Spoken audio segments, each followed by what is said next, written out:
High class, subject natin, General Mathematics. Topic natin, Composition of Function.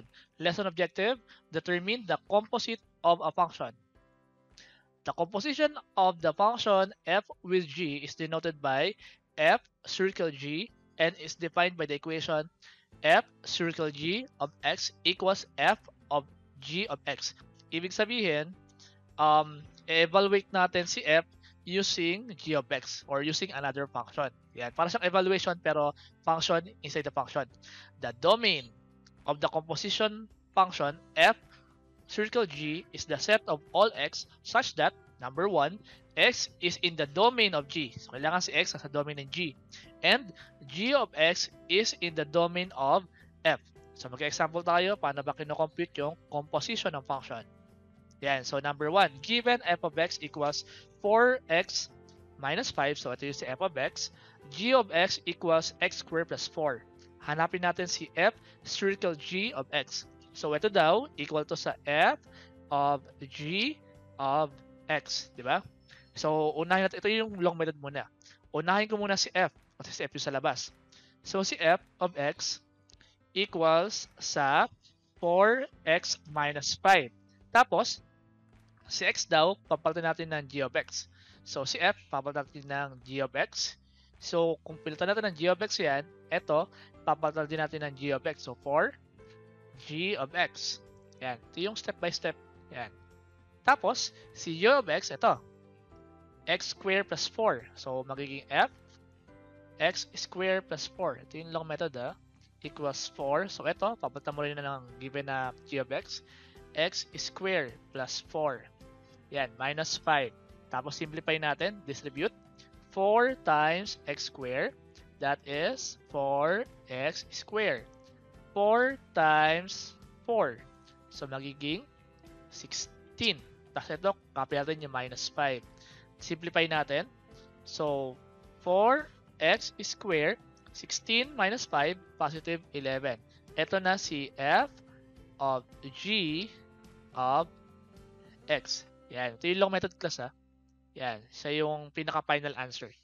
Okay, next example. Yung next example, i-shortcut lang natin. Ayan. So, ito. 4x minus 5 ulit yung f of x. G of x natin, yun pa rin, x squared plus 4. So, ganito yan. Ang hinahanap naman natin ngayon, baliktad. G circle f of x. So, si g circle of f of x equals siya sa g of f of x. Yan. So, gawin natin, simplify ko na agad. So, si g, ano ba si f of x? Ito, di ba? 4x minus 5. Copying ko muna si g. X squared plus 4. Yan. Tapos ito, di ba sa evaluation ng function, kung ano laman ito, yun ang ipapalit mo sa x, di ba? Di ba ito si, yan, f of x. So magiging ganito yan. Si x magiging 4x minus 5 square plus 4. Yan. Natin yung nangyari. Si x, pinalitan nito, yung f of x. O, simplify natin. Expand. So ito, square ng binomial. So magiging 16x squared 4x times negative 5, negative 20, negative 20 times 2, negative 40x. Negative 5 squared is positive 25. Then copy yung 4. Tapos simplify natin. 16x squared minus 40x. 25 plus 4 is 29. Ito na ngayon si g circle f of x. Yan na yan. Evaluation lang ng function. Evaluate using another function. Parang ganun siya. Next example natin. Example number 3. Sa example number 3 naman natin, ang hanapin natin, f of x. So, yung given, i-substitute mo sa kanya pa rin. Yan. So, kung si f of x equals sa 4x minus 5, ito kasi equal to sa f of x, di ba? So, kung si x, papalitan natin ng f of x. So, magiging f of x yan. Diba? Tapos, si f of x equal siya sa 4x minus 5. So, ano mangyayari dito? Mangyayari dyan, si x natin, papalitan mo nito. So, magiging ano yan? Magiging ganito. 4x minus 5 minus 5. Tama? 4x minus 5. 4x minus 5. I-simplify natin. So, distribute. So 4 times 4 is 16x. 4 times negative 5 is negative 20. Yan. Tapos ito, negative 5. So 16x, negative 20, negative 5, utang 20, utang 5, utang 25. So ito na si f, circle f of x. Yan. Another example tayo. Number 4.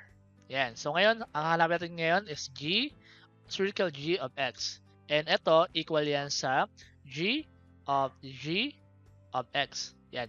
Punta ko na agad to. So, ang hinahanap g, si g, ito yun. X square plus 4. Copyin ko muna yung given ng g. Yan. X square plus 4. Tulad sa evaluation ng function, kung anong laman nito, yun ang ipapalit mo sa x. So, magiging ganito yan. Magiging x square plus 4, pilatan si x, square plus 4. So, si x, pinalitan nito, x square plus 4, x square plus 4. Tapos, expand natin. So, expansion nito, x square square, x to the 4th. X square plus, x square times 4 times 2 plus 8x square. 4 square is 16. Then, copy, plus 4. Simplify natin. X raised to 4 plus 8, x square plus 20. Yan, ito na yung g, circle g of x. Ilagay si g sa loob ni g. Yan. Example tayo ulit. Example number 5. Yan, ito. Sir, paano yan? May number. Ang hinahanap, ito muna. Ang given natin, f of x, x cubed, g of x, x squared plus 7. Ang hinahanap, g of f of 2. I-rewrite natin siya, or g circle f of 2. So, rewrite natin siya, equal yan sa g of f of 2. So, paano ba yan, sir? Uunahin mo natin dyan yung loob. Yan, yung f of 2. So, si f, copyin ko muna si f. Si f of x equals sa x cubed. So, si f of 2, evaluation ng function, kung anong laman nito, yun ang ipapalit sa x. So, magiging x magiging 2 raised to 3. Diba? Pinalitan si x ng 2. Yan. Anong value ni 2 cube? So, f of 2 is 2 cube or 8. Yan. Pag nahanap nyo na yan, so ito, ibig sabihin, g, si f of 2 equal din sa 8. So, pwede mong i-substitute. So, magiging f of 2, magiging 8 na lang siya. So, ngayon, mas madali na. Hanapin nyo na lang si g of 8. Yan. So, si g, copyin ko muna si g, x squared plus 7. Ito si g. Tapos, evaluate natin using 8. So, kung ano laman nito, yun ang ipapalit sa x. So, magiging 8 squared plus 7. Yan. Yung x, pinalitan na 8. So, 8 squared is 64. 64 plus 7. 64 plus 7 is 71. Ito na yung last value or ito na si g circle f of 2. Yan na. Okay. Okay, class. Try nyo magsagot. So, ito yung website. Ang pangalan niya, Math is Fun. Thank you nga pala kay Mr. Rod Pierce kasi nag-email ako sa kanya kung pwede kong gamitin yung mga activities sa nila, sa website nila. Pumayag naman siya. Basta daw ilagay ko sa link, sa description. Sa description yung link nila. Yan. So, ang Math is Fun, website siya na may mga explanation sa math. Yan. Maganda yung explanation. Tapos sa end ng explanation, meron itong activity. Yan. Like kung pinupuntahan yung site ito. Yan. Answer natin yung number 1. Yan. So, if f of x equals 3x minus 1 and g of x equals x squared, then what is f circle g? So, sagutin nyo muna, pili kayo letter, tapos pinapili na kayo, tsaka nyo i-play. So, si g, ilalagay natin kay f. So, eto si g, papunta mo kay f, di ba? So, ang sagot dyan, 3, yung x, pala natin ng x squared. Yan. So, ang sagot, 3x squared minus 1. So, ang sagot dyan, letter B. Yan. Kung kulay green yung lumabas, isabihin, tama yung answer nyo. Yan. Number 2. Yan. Ito naman. Yung same given kanina. Then, what is g of f of x? So, post nyo muna, answeran nyo. So, si f, ilalagay natin sa g. So, si f, ilalagay natin dito sa g. So, magiging 3x minus 1 square. So, binomial yan square. Dapat ang answer niyan, trinomial. So, ang trinomial lang dyan, di ba? Letter D. So, D ang answer dyan. O, di ba? Kulay green. Sabihin, tama yung answer natin. Okay. Try nyo magsagot, tapos i-post nyo. Number 3, ito. If f of x equals 2x and g of x equals 2 raised to x, exponent to x, then what is f circle g of x? So si g, ilalagay natin sa f. So ito magiging 2. Si x natin magiging 2 raised to x. So answer 2, tapos 2 raised to x. Paano yan si-simplify? Di ba? Exponent 1 yan. So magiging ano yan? 2x plus 1. Kasi naka-multiply. So ang answer dyan is letter B. Yan, nagkulay green. Tama yan. Okay, next number, number 4. Number 4, ito baliktad naman.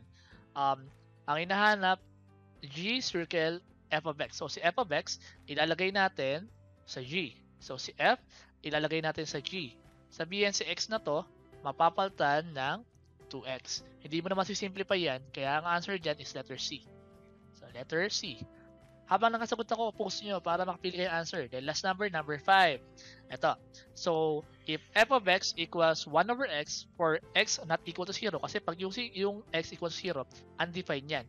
What is f of x? Sabihin, ito si f of x, papalitan natin si x ng f of x. So, magiging 1 over si x, mapapalitan ng f of x. So, magiging 1 over x. So, paano ba yan? So, magiging ano yan? Ganito.